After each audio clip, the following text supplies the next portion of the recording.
Hi, my name is Sahira and welcome to my online belly dance studio. Today we're looking at a quintessential belly dance arm movement, the snake arm. This one is a great arm workout, so let's give it a shot. We're going to start with one arm. I suggest you start with your dominant hand because it'll work out better the first time. So I'm going to start with my right arm. I'm going to think about engaging from the shoulder and lifting my arm starting from the shoulder. That's what is going to start my movement. From here, my elbow gets to take the lead, and my elbow is now lifting up. I'm keeping my arm nice and round. My wrist then kind of takes over from my elbow, and it brings my arm all the way up to its highest point.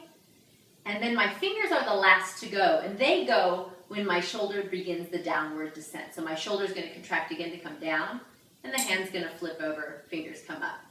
Elbow pulls down, wrist pulls down, fingers are engaged, palm of the hand is facing away from me.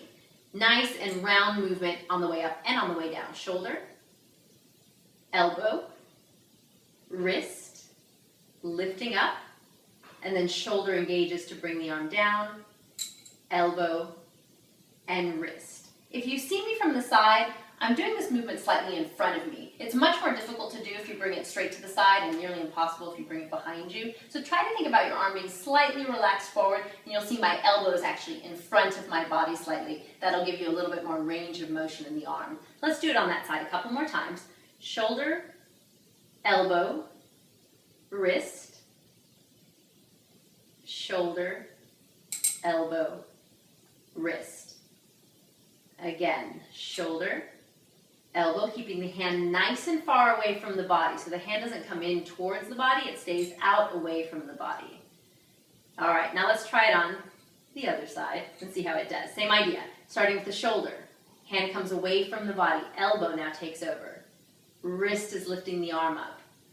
And then use the shoulder to pull down, fingers flip over, elbow, wrist.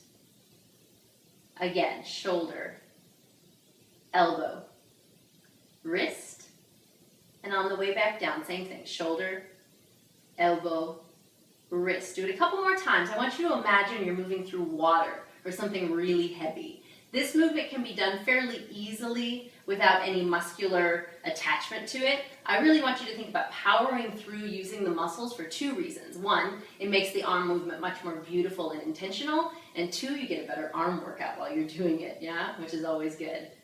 One more time on the left. Shoulder, elbow, wrist, and bring the shoulder back down. Shoulder, elbow, wrist. Hand is nice and far away from me. Okay, so each side by itself is not so bad. Now we're going to try doing the two sides at the same time. Let's go ahead and start with the right, bringing it up. When it comes back down is when the left side's going to engage. Shoulder, elbow, wrist. Don't be frustrated. This is way harder than each of the sides were on their own. 1 plus 1 does not equal 2. It's much more difficult to layer these together. So think about, here's a visual I like to use sometimes. If I were standing in a huge doorway and I'm standing in between the door frames, I am touching the door frame on my way up with the back of my hand. And I'm touching the door frame on the way down with the front of my hand. So your hand flips over, front of your hand touches down the doorway, that door frame that you're standing in. Back of the hand traces the doorway from bottom to top. Shoulder, elbow, wrist. This is a nice big snake arm, so I'm going from my hips to my head. You have lots of variation abilities here with the snake arms. You can make them a little smaller. Perhaps I'm going to take them here from my shoulder to the top of my head instead of all the way down to my hips. Lots of options. I still think shoulder, elbow, wrist. Think muscle power. Shoulder, elbow, wrist. Nice and flowy, but use those muscles. So let's go ahead and drill that for a little bit with music. So find your belly dance posture. Bend the knees, tuck the pelvis, nice deep breath. Chest is lifted.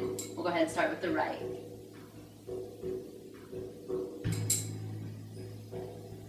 Nice and slow to start. It's a little harder to do slowly.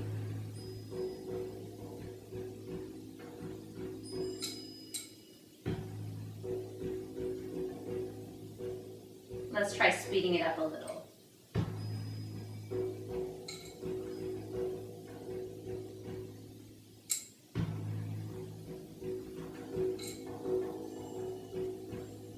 Upper body is nice and steady. It's all about the arms. Hips are grounded. Now let's make them smaller and faster. Shoulder, elbow, wrist. Shoulder, elbow, wrist. Fingers are engaged, so be careful that the fingers don't curl. As you do this movement, think about the fingers being nice and engaged. Energy all the way through the fingertips. Chest is lifted, pelvis is tucked. You're breathing. Now make them big again.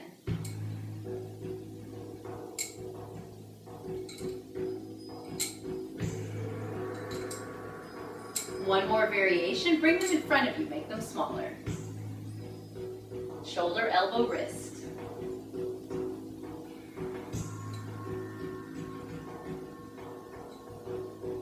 Good, and bring them back to the sides. 4 more counts. Here's 4, 3, 2, 1. And that is a snake arm. It can be done on its own or layered with a million other beautiful belly dance movements. Hope you join me again. See you soon.